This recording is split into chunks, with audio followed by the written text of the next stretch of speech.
Raymond Murray Schafer foi um compositor, escritor prolífico e educador musical canadense. Estudou e aplicou os conceitos de ecologia acústica, entre eles a paisagem sonora. Sua obra e metodologia é muito conhecida no Brasil, principalmente pela professora doutora Teresa Fonterrada, que o estudou, pesquisou e até ajudou a traduzir algumas de suas obras para o português brasileiro.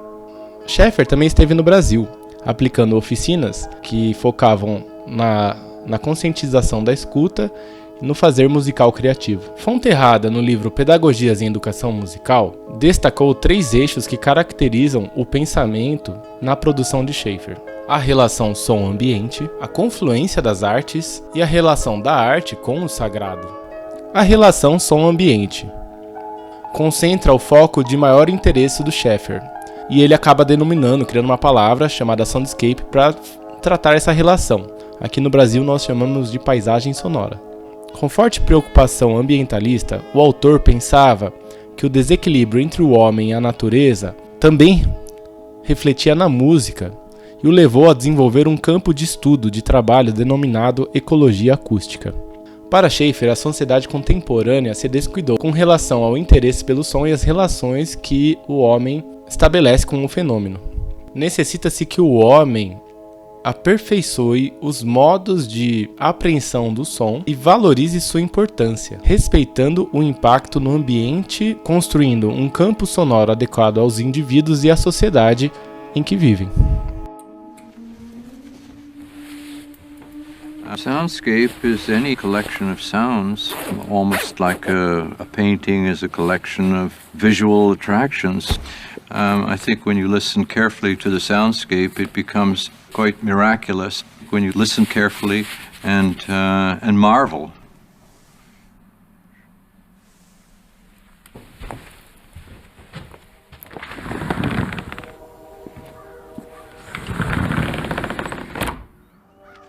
Em muitas de suas composições, ele busca chamar a atenção do ouvinte para sons que ele considera importantes, mas que estão sendo esquecidos pelo homem, como, por exemplo, os sons da natureza, como o som dos animais e o de elementos, como a neve, o fogo, o vento, a água.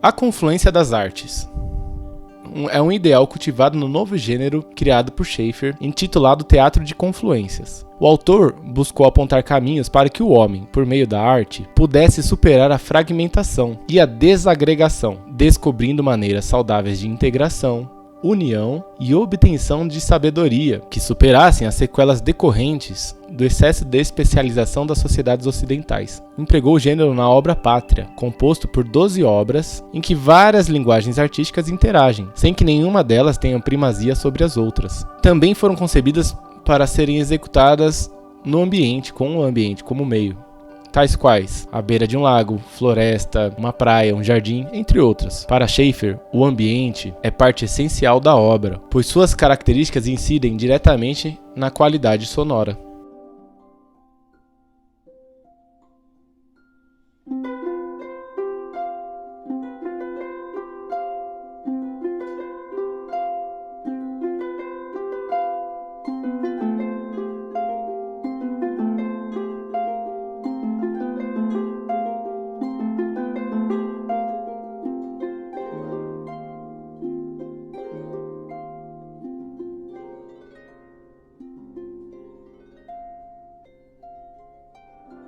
A relação da arte com o sagrado.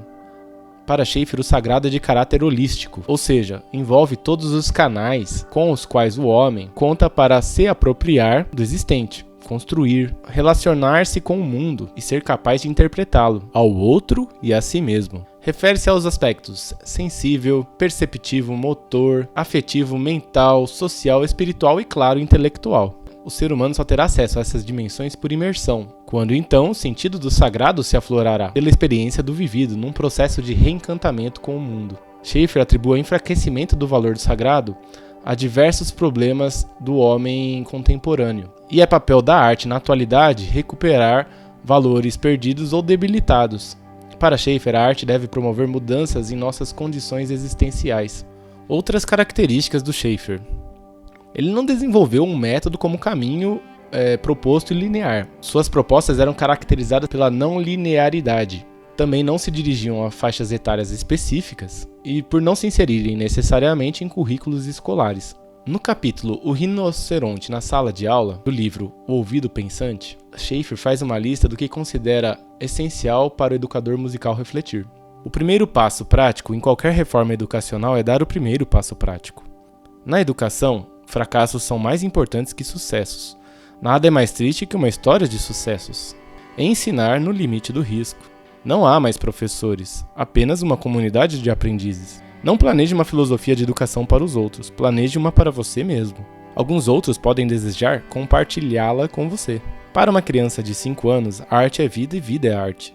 Para uma de 6, a vida é vida e a arte é arte. O primeiro ano escolar é um divisor de águas na história da criança. Um trauma. A proposta antiga. O professor tem informação, o aluno tem a cabeça vazia. O objetivo do professor é empurrar essa informação para dentro da cabeça vazia do aluno. Observações. No início, o professor é um bobo. No final, o aluno também. Ao contrário, uma aula deve ser uma hora de 1000 descobertas. Para que isso aconteça, professor e aluno devem, em primeiro lugar, descobrir-se um ao outro. Por que são os professores os únicos que não se matriculam nos seus próprios cursos? Ensinar sempre provisoriamente. Deus sabe com certeza. Aplicando propostas schaefferianas. As propostas de Schaeffer não exigem necessariamente formação específica, podem ser aplicadas por generalistas, podem ser aplicadas por pessoas leigas em música. Schaeffer propõe uma série de atividades de aperfeiçoamento da escuta, tanto individual quanto em grupo, como por exemplo, como lidar com o silêncio, organizar a escuta, classificar os sons, pesquisando os sons do ambiente, explorando os sons, buscando novos sons, entre outros. As referências foram